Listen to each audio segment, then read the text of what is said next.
Hey guys, it's Sammy, aka Gary Glitter Spiritual Advisor, and today, April 30th, there's been a new patch release for Black Ops 2. It's not really future heavy, and usually I tend to pick out the most interesting bits, but there's not really that much here, so I'm just going to run through everything that's here. I'm going to post all this information down in the description below, and also the source which I got it from, so you can check it yourself if you want. So anyway, let's go on with it. So the first thing is future improvements, and I guess the most important thing that is added is a new bonus playlist which is called the Arms Race, which is basically team deathmatch, which awards all the players with 150 points per skill. So basically you're getting an extra 50% points on top of what you were before. This is going to make the games a lot more score streak sort of heavy, so some people might like it. I've had a little go, and I've never been a big fan of team deathmatch anyway. I just find this a little bit slow, but maybe this may convince some people as it's going to speed up the speed of it a lot more, as you're going to have more UAVs, more count UAVs. A lot of people are asking for a 125 point increase to Team Deathmatch, but Treyarch just went one step further and they gave you 150, so hopefully some people will be happy with that. It says it's going to be a temporary thing, and I've got a feeling that they're going to see how it goes, and if it works better than the current Team Deathmatch setup, then I think they might switch over to that, because to be honest with you, it's not really that interesting to me. I know a lot of people want it, so I'm not hating on it or whatever, but for me it's not really that interesting. So they've also added a post-match connection quality survey, which will apparently be presented to a sampling of players to assess online gameplay connection quality. So what I garnered from this is that as soon as you join a game, usually you have a good connection, but the connection doesn't change after, so different people might join the lobby with different settings. So what I think this is going to do is sort of assess if you're going to get a good connection in the next game, and if not, then maybe it'll move you to another lobby or something like that, and that's basically what I understand from it. So the next section, we've got multiplayer issues addressed. Fix an issue reported by the community where players could get infinite ammo for the Death Machine and War Machine. I never actually saw this, but there you go, it's fixed. Address an issue reported by the community where players may not die when getting struck with a Crossbow Bolt. And this happened to me a couple of times. It's pretty annoying, seeing as how ridiculously hard to use a crossbow is. So glad to see that that's been fixed. Fix an issue reported by the community where the hunter killer drones will float around slowly when they miss a target from a certain angle.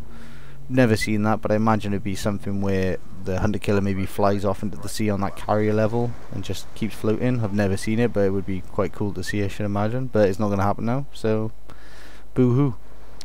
Address multiple issues on Magma where players were able to fall or dive prone in certain lava areas and survive. So there was one area of the map where I think it was like under a fallen, it looked like a wing of a plane or something, I'm not sure what it was.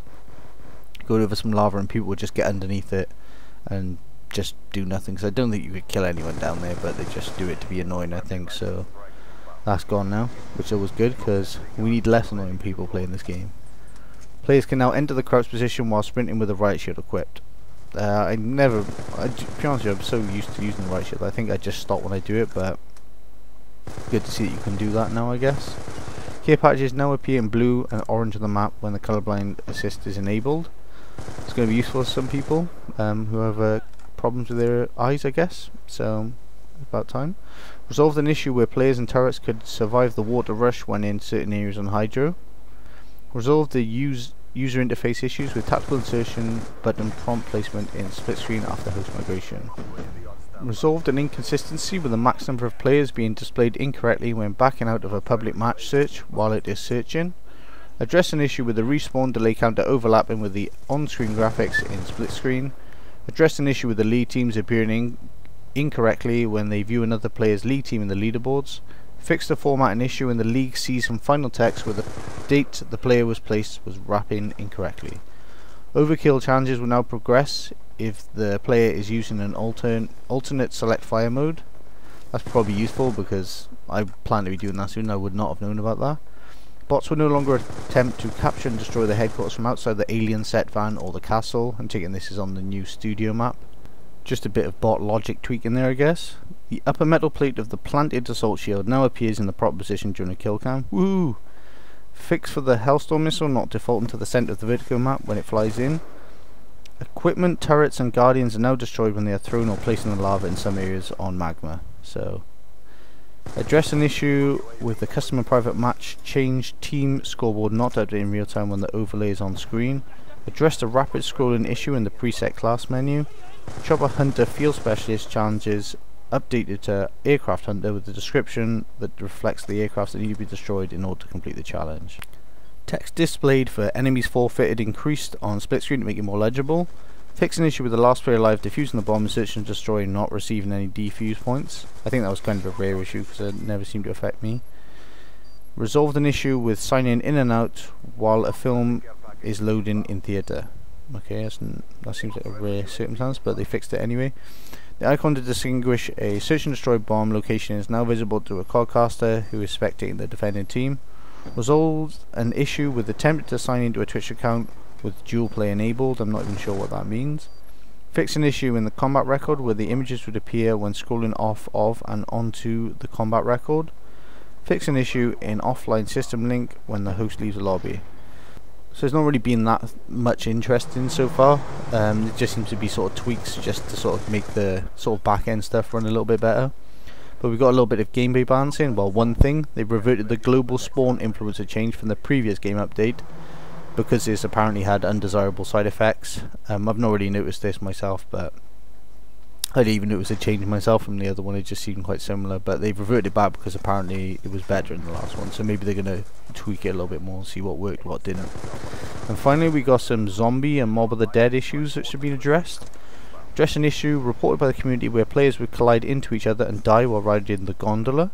Players can now board the plane once it's been built, because I did have a bit of trouble getting on it from certain angles, so that's been fixed anyway. Fix an issue in grief mode where the wolf head would freeze after round 5. I really don't like that mode much, so I wouldn't have known about it. Address various zombie pathing issues throughout the map. Fix an issue where character conversations would overlap with each other. Fix an issue where players could not unlock the Juggernaut machine that was locked by Brutus. Address several exploits involving zombie pathing and the zombie shield. Resolved an issue with the player where the game would not end if killed by the acid splat. Fix an issue where players could get stuck behind the afterlife doors. Fix various pathing issues where zombies would not path to players behind open doors. Address an issue with the electric chairs placing the players underneath it just says, but I guess that means underneath the map. Address an issue where the prompt to build the plane would disappear while holding the tomahawk. And finally, address an issue with the wins and loss data not updating in the grief leaderboards. So there's not really anything major game changing there. There's not really too much balance stuff. Just kind of the stuff we all look for, but I guess they've got to sort this stuff out, otherwise the game would just be a massive mess.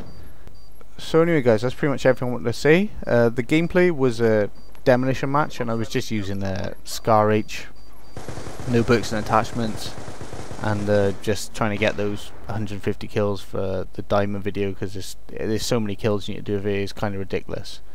But anyway, I'm going to post an annotation to the playlist for all the previous patch notes if you're interested in seeing what's happened, because I know like the last update did have a lot of changes, this one not so much, so it's perhaps not as interesting to talk about just because it's all sort of boring back end stuff that nobody really cares about, but you know, it needs to be fixed anyway.